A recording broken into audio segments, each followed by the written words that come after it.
I already have all. It's not too many questions Mhm. because I already know. You already know for the most part what you wanted to say, but I think the most important one is what has changed since the release of the last documentary.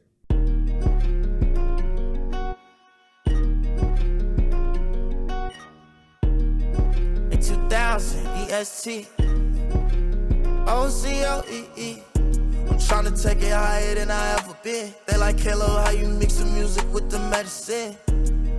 Light on Thomas Edison. You don't know if you believe, look at my life, it's evidence. The breaking news, stay at home. That is the order tonight from four state governors virus as the has more than coronavirus pandemic tripled over the spreads. weekend. They're New fighting York, a war here California, and they're Illinois, losing. and Connecticut all will be non-essential. The sheer numbers of people succumbing to the coronavirus is overwhelming every hospital.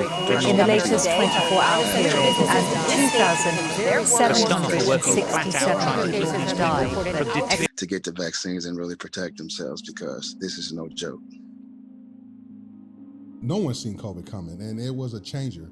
It forced us to really look at what we're doing and how we're doing that with our services to youth. It told us that, while we were serving youth, we were not serving the parents, and parents need just as much support, if not more, than the youth. In San Joaquin County alone, I think there's maybe one, two, or one, three, if I'm lucky, as far as mentoring service organizations. I think Sacramento may be included. I mean, mentoring, we feel and think of though, it's just a readily available resource, but it really isn't. A lot of organizations may do some mentoring, but as far as that full-on mentoring support, especially youth at risk, we're talking suspension, truancy, and poor academic performance, and parent support, we don't have that where it needs to be in order for our youth and our community to thrive. So with that, we've learned from Stockton to Sacramento, or Elk Grove, if you will, that the needs that our students, our parents, and our community and the schools have, it's only going to be fulfilled through not just what we do as far as RYR, Raising Resilience, but through collaboration and partnership. We're not enough. And so now we have to really reimagine, just what that support looks like. I love talking about Maslow and his hierarchy of needs, right? And you got your, safety's at the bottom, then it's love and belonging, self-esteem, and then it jumps to highest is self-actualization, right? So, with the self-actualization, you can't get there unless those bottom levels are fulfilled. And what I'm finding is that's not going to just be a one size fit all or one organization provides all. That's going to be a collaborative effect and venture, if you will, that we have to do. So tying back the changes, it's just been a lot of learning, a lot of growth, and then through that, the reflection, it brought us to we recharged, we're ready to go, and we want to make impact. So we already had a wonderful mental health therapist, and we know that the caseload has increased. And so we knew that we wanted to add on, yes, another mental health therapist, and our students needed more supports one-on-one and in small groups for groups like friendship, how to react to their emotions, and using different coping strategies. So again, this opportunity seemed like it just fell into our lap, and it was just really meant to be. So we're really excited to partner with you to support us in this endeavor.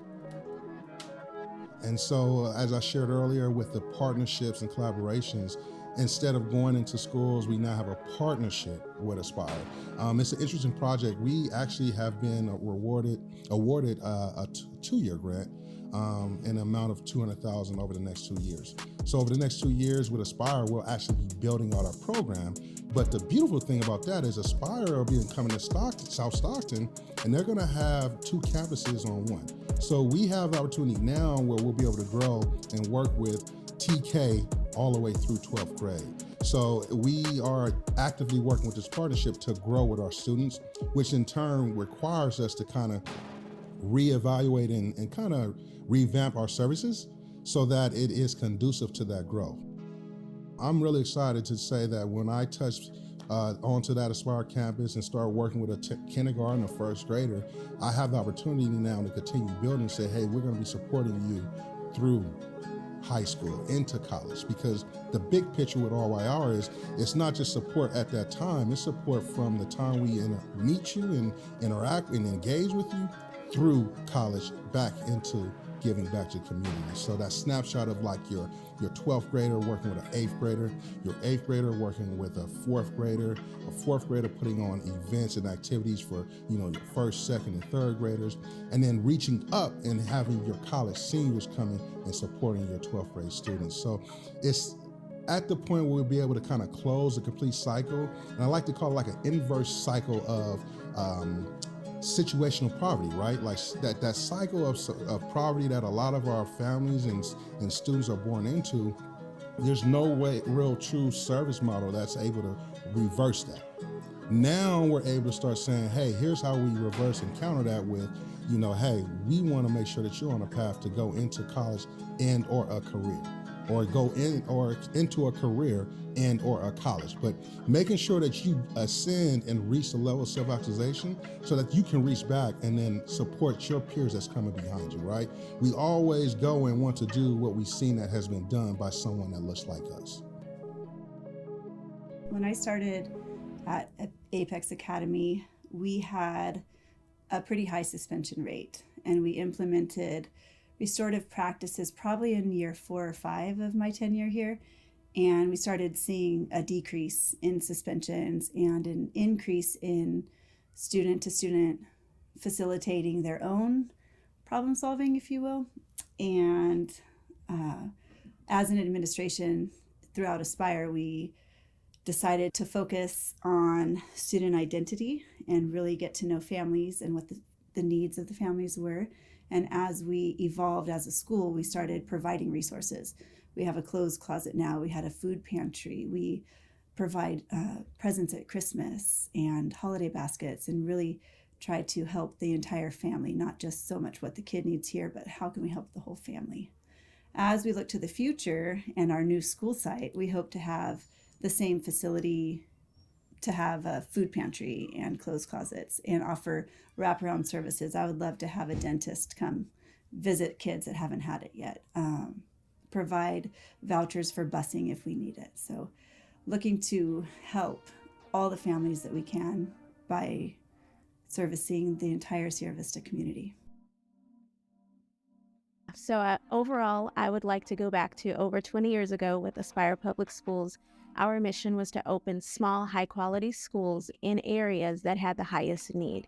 And so thinking about that today, Apex is going to a place with high needs and has things to give us so that we can ensure that we are one community. And so we're taking this wonderful place that South Stockton deserves, and we're educating the students in that community and any other students in Stockton. And we really want to do that by providing wraparound supports so that we can see the academic growth that we've been wanting to see for 13 years. So we're really excited. When we shift back up and come to Stockton, South Stockton, and the Sierra Vista community, I think it's really going to be rooted around community building, right? Building a wellness-like mecca where all your resources and support is in one place that you can actively touch and start there, and then making sure from there that it stays conducive to the progress, right? Sometimes it's great to get help, but what good is help if it's not consistent? So in Stockton, we'll have like community building, we'll have parent support and advocacy. We will be doing, we're doing our very first banquet in June, on June 3rd. Those are the real core changes that we have added on to the my Lua service that we were doing previously. The mentoring will not stop, the restorative practices will not stop, but now I really want to applaud our admin because they're looking at more of the why behind the problems that the students and parents are having versus this is the problem that we need to address. So it's just deep level work that's really site conducive to their needs. Here at Apex, we believe in supporting the whole child. So academic success lives more it's deeper than just what's in the textbooks. So we believe in supporting them with their social emotional needs as well, so that they can have access to their academics within the textbooks and with what the teachers are teaching them. As a teacher myself, I started here at Apex in 5th grade, moved down into 2nd and 3rd, spent some time down there, and then was able to move up into administration. And I now support as the assistant principal here. And so through all of that, I have really learned that students cannot learn if they don't have all of the tools that they need. And so we believe in supporting them, giving them all of the tools, if that means a little bit of breakfast before they hop in, if it's a little extra break, before they can dive into those academics. And we really want to increase our math and reading scores by supporting the whole child and giving them all of what they need. The largest change was we had to go from our kids and our parents coming to us physically at the school to we had to essentially create a virtual capacity to serve them, be it Zoom or check-in calls. But more importantly, we had to go out to them. What we also learned is when we were going to our parents and our students, we were really seeing where they were living in. And we realized that it's not about, you can't change a student or a person without first changing that environment in that community, or at least that core community. And then in going to them, we found out that these students and parents were really living in some severe, dire living situations. And it's like, by default, school is just lower on the priority list than the survival. Like, well, yeah, yes, I want to get good grades, but I need to eat something first, and it's like, well, how do we help there? And it's understanding, well, there's only so much we can do with that food insecurity. But again, it comes back to the collaboration, but now we have to be mindful. It informed us with, well, hey, before you ask your student, did you get your homework done? Why don't you have your school supplies? Can you check and make sure he or she or they had something to eat? Also understanding that it's not a buy-in, like the whole go to school, get good grades. That's not what we're buying into anymore. Like a lot of this work is going home, and the students aren't even able to get help from their parents. Number one, their parents are probably not there because they're working, and they're probably in this region, they're working and commuting. And number two, if they're not working and commuting, then that student is probably self-raising, telling, I need to get my homework done, deciding I'm gonna go to school or I'm gonna go to class today. And so it just really opened our eyes to understand who and what we were really dealing with, and then how we can best support, our work in supporting these students and parents and the community and the school at large. My pastor, Pastor Shields, he had told me, I met with him and I was talking with him, I kind of try to check in and stay rooted. He says, son, you're thinking too small. And I'm like, what, thinking too small? I think I'm doing great work, big work. He said, no, it's too small. On this level, it's only so many you're reaching. And so as I gave more thought to that, what is bigger?